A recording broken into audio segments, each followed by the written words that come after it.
What's up, fellas? This is Ace and Sunny here. Again, this is our second video. First of all, I just want to say thank you guys for watching the first video.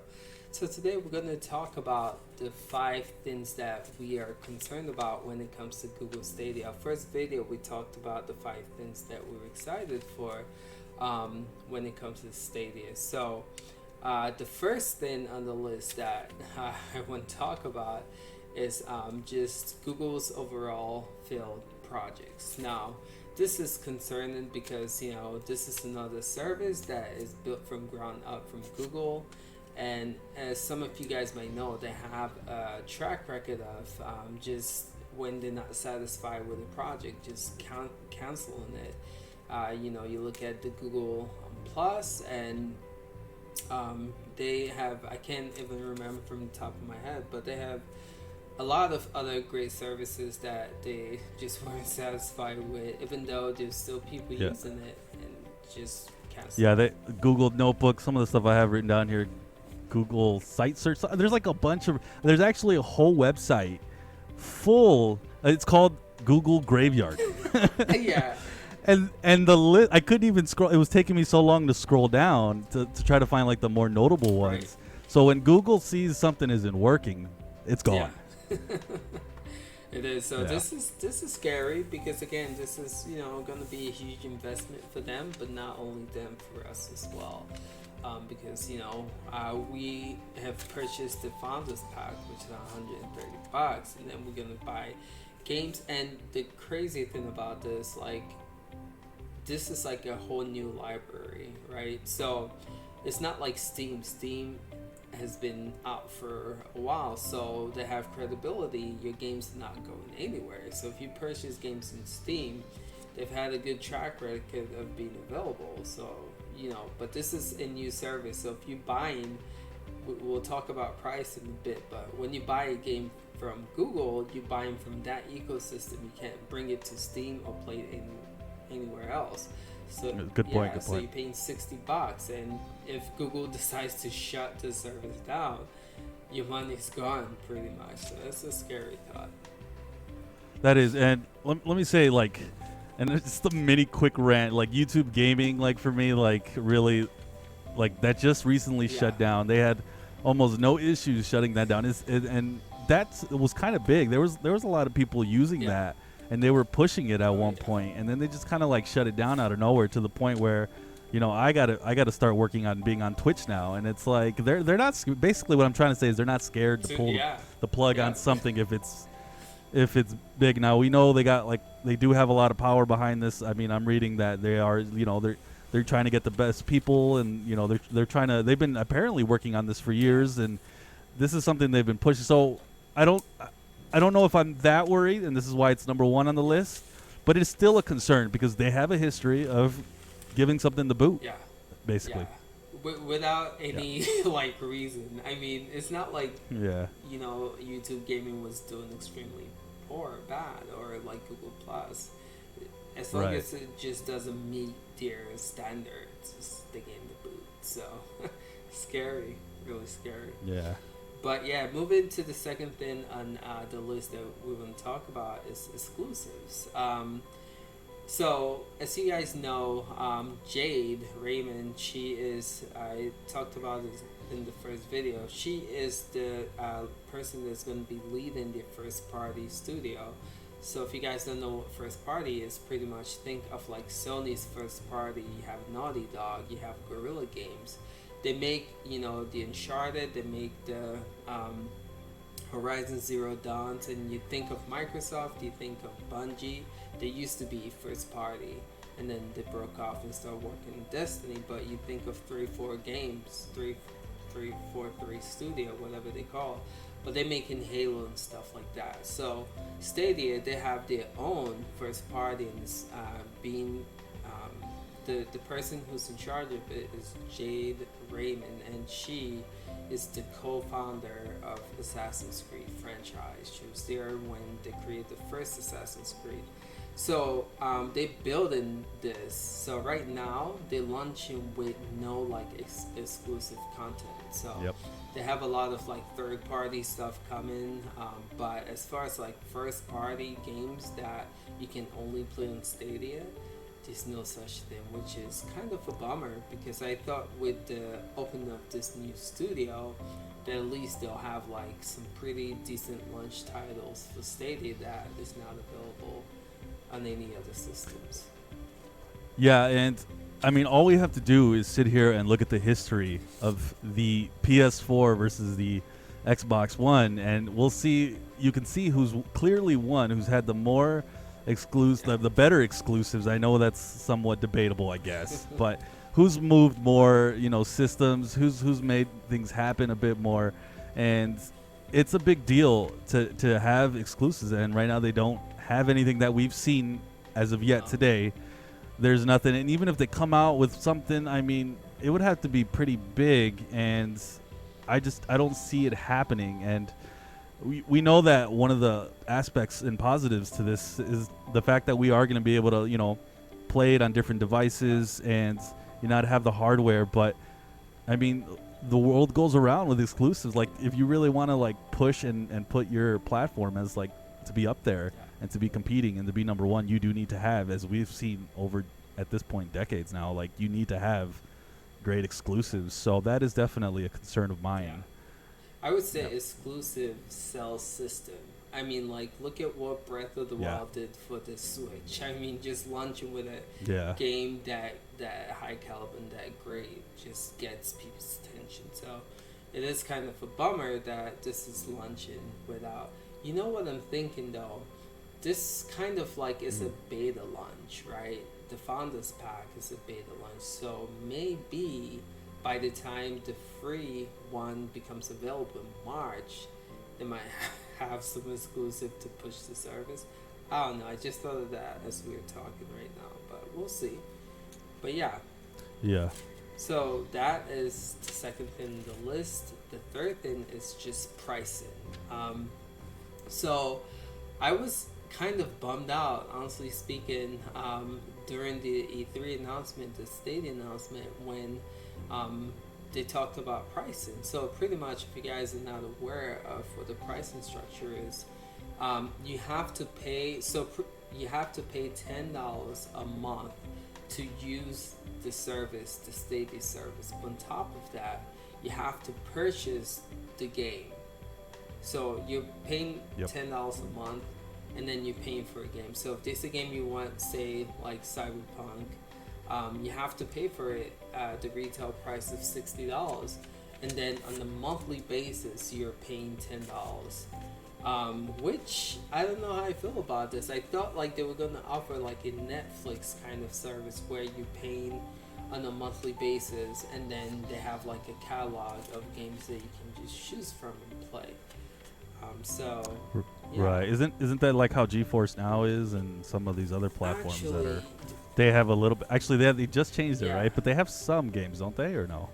They have some free games that you can stream, but actually GeForce Now's structure is similar to this because they're using Steam, and right now they're in beta, so it's actually free. They're not requesting that you pay the $10, but you have to have the game.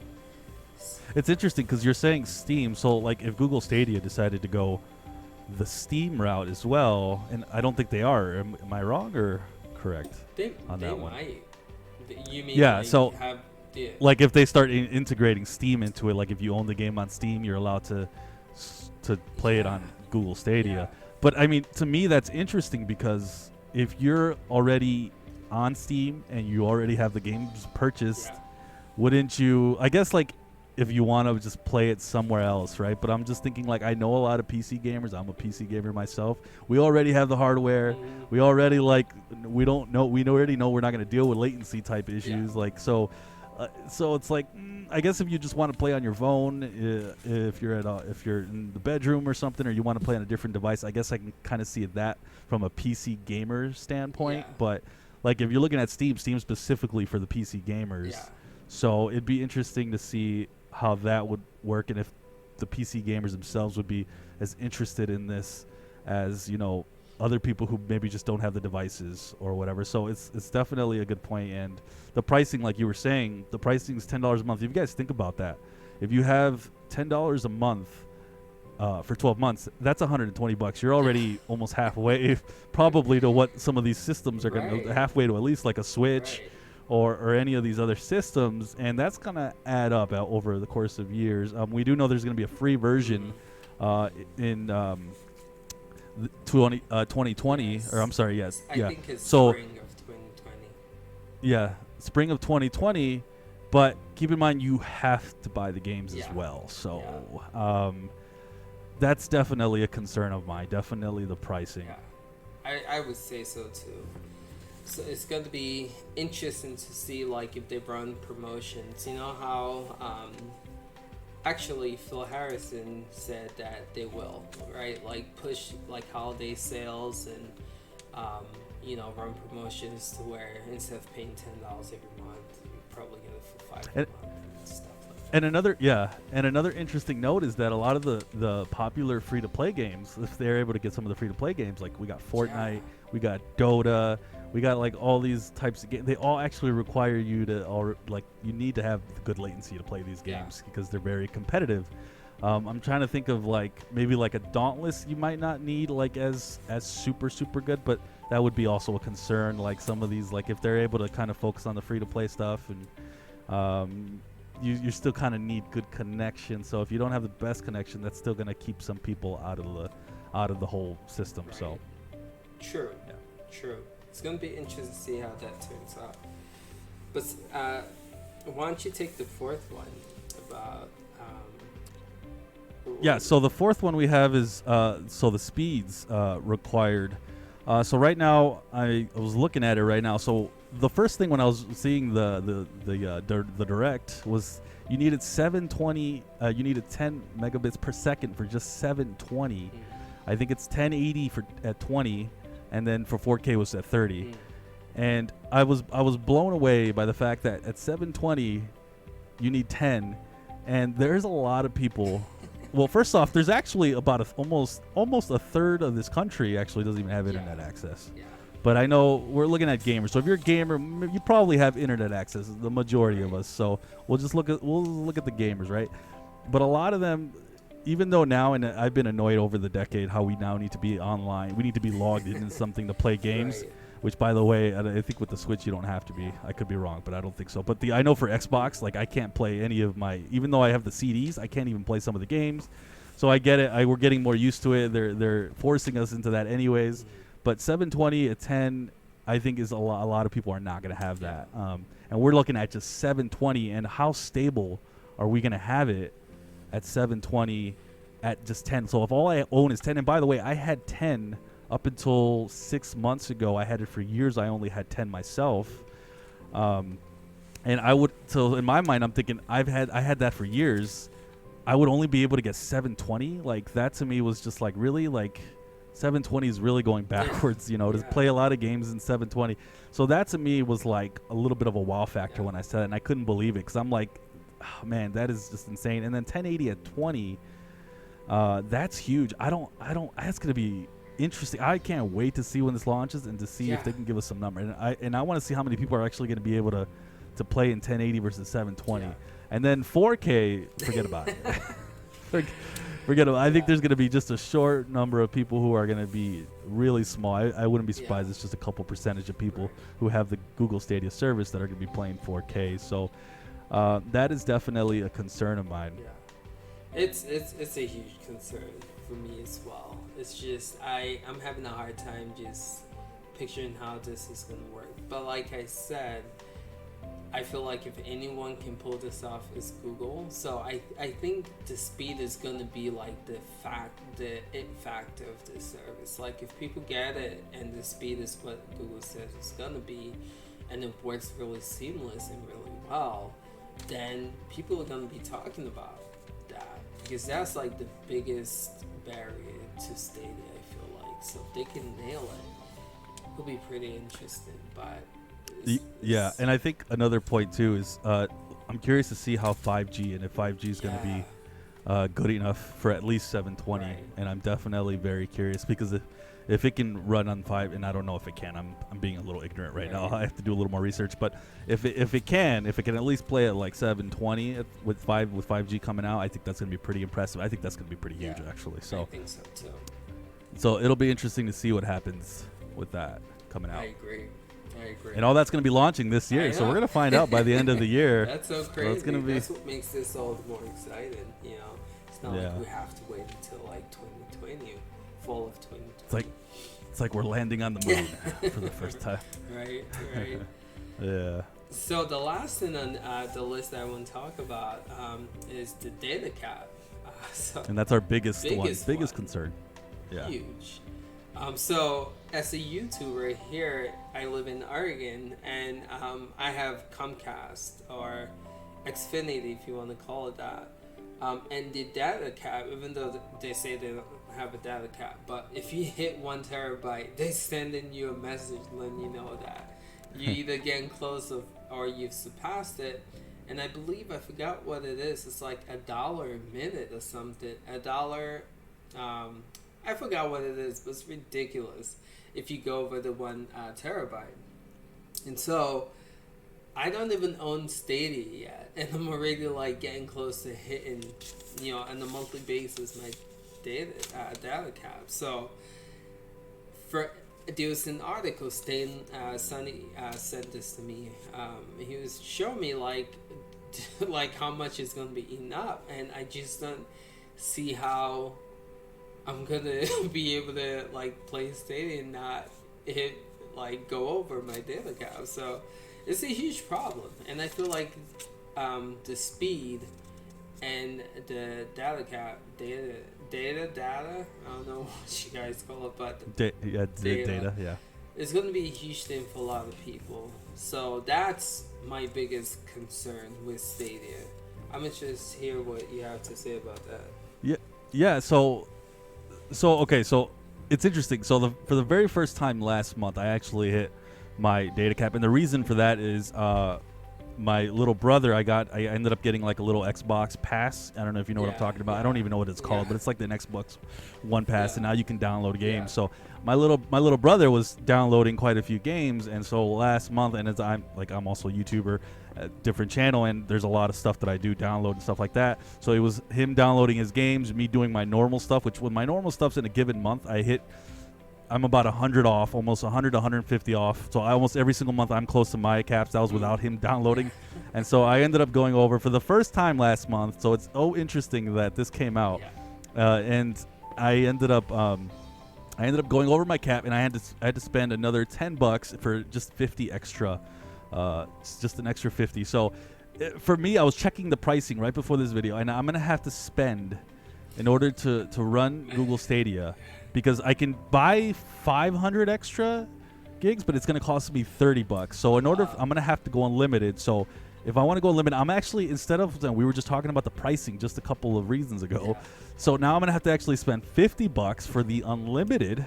There is an unlimited I can go, but I have to spend $50. So it's going to actually be $60 a month for me to actually get the enjoyment out of Google Stadia. So I don't worry about going over the caps, and since I'm also a YouTuber and with another channel, I can't, I pretty much have to use that. So it's going to be completely insane. I don't have the article pulled up, but I remember sending it to you, and it did say that it was going to use I forget how many hours of gaming or something. It was and it's not insane. I want to say it was like something like 30 hours or something is enough to go over the cap with, I think, was it 4K? I think it was at 4K, maybe 1080. I don't remember. But it's not that long. It's not like, and granted, you and I are, you have your family, and I have, stuff happening in my life. So we're busy. We're not gaming like crazy amount of hours or anything. So, but I mean, I feel like it's not just the $10. And I also want to say, and I'm jumping a little bit, so I apologize, but I know that this is like a United States issue, and like I know other countries don't have this issue, but I mean, this is a huge market here for this, and we're going to be paying more than just that $10. We're going to have to pay a little bit extra, and this is a problem all around this country personally that I know. I don't know about other countries, what other countries have data cap issues as well, but here we are going to have to purchase extra and it's tough. It's gonna be tough, and that's easily my biggest concern, personally. There's an article. They were interviewing Phil Harrison with the director of Stadia, and he was saying that the hope is that cable companies will start expanding, the data cap and giving consumers like unlimited, kind of like Google Fiber. And so he was saying, like, with the push of Stadia, that's the hope. But to me, I'm just like, you really think like Stadia is gonna be what pushes cable companies to take the restriction of data cap? I was like, that's ridiculous. Like, but that's just how they think. They might, who knows? It's Google. They might be successful with that. But right now, I'm paying $100 for a month for my internet, and where I live, they don't offer unlimited, so I cannot pay for unlimited. So I'm stuck at the 1 terabyte. So you have it bad then, because I don't. I don't even pay 100. I pay terrible. 85. And you said not getting that fast of speed here either. I think I'm getting like either 50 or 60. It's not that. It's not like I'm paying for 1 gig or like Google Fiber. I'm not. It's expensive, and they're not willing to give me unlimited. So. Right, and I pulled up some of the numbers here. So we have 35. So if you want to play at 4K, it's going to take up 15.75 gigabytes per hour, which would use an entire terabyte in 65 hours. So never mind about 65 hours if you want to play. And but that's just gaming itself. We're not talking all the everyday usage that we do. If you have a family in the house and they're using the internet like yourself, you have a family, right. So if you have a big family and they're all using your internet, that's going to be an issue. And then I have some more numbers. So at 20 megabits per second at 1080 60f, which is probably the more reasonable. That's probably where everybody's going to aim for, right? Maybe 1080 is 720. 1080 is at 9 gigs an hour. So it's going to take up 9, and then if you're playing at 720, 60 FPS, which is more reasonable, about 4.5 gigabytes per hour. So, and those rack up to 114 hours of gaming if you're doing at 1080, and 228 if you're doing at 720. So I guess if you're not having any issues with wanting to do 720, if you're okay with gaming pretty much at 720, I think you'll be fine. But 1080 is, I think, where most of us want to game at. I think, because I don't want to play at 720. That's like going back a decade at this point more. And and I think at 1080, 60 FPS at 9 an hour is very like that's a lot. That's a ton. That's a ton. So it's tough. Yeah. So those are the 5 concerns we have for Google Stadia. Again, if you guys haven't checked out the 5 things that we're excited about, that was our first video. This is our second video. But again, I think it's so exciting to cover Stadia and just cloud gaming in general. We're gonna look into covering some Geforce Now stuff, and then whenever the Xbox xCloud becomes available and more news comes out on that, we'll definitely cover that on here as well. And there's some other websites we found too, and I wouldn't mind testing those out as well. Yeah. And we're just kind of get a whole picture here on this channel of all the types of cloud gaming there is, and kind of bring that information to you guys and see what would work for you guys. And you might never know, there might be some people that want to get into cloud gaming, but maybe Stadia is not for them, or. And we've managed to find some other stuff that some other companies out there that are also doing this. So this isn't new to just Google Stadia. It's been out for some time now. And let us know down in the comments down below, what are your guys' worries? Something that we maybe missed here on this list. Let us know if you think our worries are a bunch of BS and we don't know what we're talking about. Let us know in the comments down below. We want to know your guys' thoughts. And yeah. Definitely. Thank you guys for watching. Appreciate you guys. Again, if you guys find this video helpful, hit that like button. If you guys want to just get more coverage, more news, more info on cloud gaming, definitely hit that subscribe button. Appreciate you guys, and we'll catch you guys in the next video. Till next time. Peace. Later, guys.